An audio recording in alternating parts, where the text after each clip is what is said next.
The first part is glad. The first thing I want to say is that currently, many times what happens, you get this very bad experience with a particular product, but still the company or the website doesn't offer you proper. So you want those products to be replaced. And when it does happen, you are really glad with it.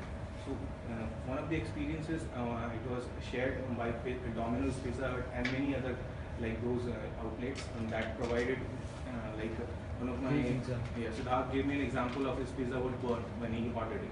So then it was further replaced, and he had both the pizzas, so his stomach was full, and he was happy with it. So he was really glad with that. So this is the glad part, and the bad aspects. Yeah.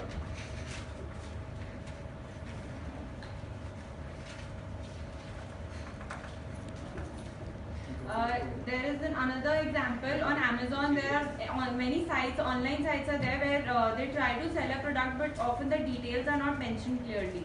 Like she ordered a bag on Amazon. The size which it was showing through the picture, it was very big, but the dimensions and the details were not mentioned. When the order actually arrived, it was a very small bag. So that time they told them though that you have ordered, so you have to take it, because no dimensions were mentioned over there. So it was not the customer's fault.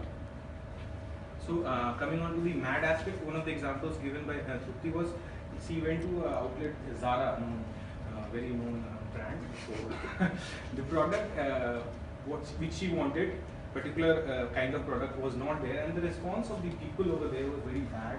They were not at all interested. It also shows two things. Yes, the brand is big, but you need to be on the ground to sell products. Come on, you cannot say that, okay, I don't have, kindly look for some other place, maybe some other outlet would be having those products as discussed earlier. So if we talk to people in a better way, it will reflect the brand.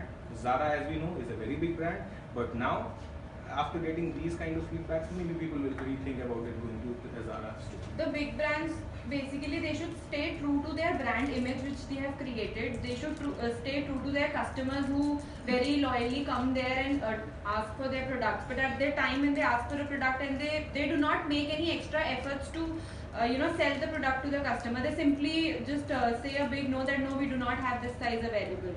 The shop is opening up at 12 o'clock and 1 o'clock you're saying the size is not available. You could have told them that yeah, we will make this size available in a day or two if you want it. So that is how the salesperson should respond, rather than saying a big no to the customer.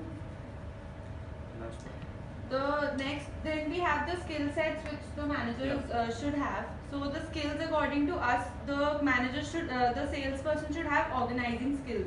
He should be able to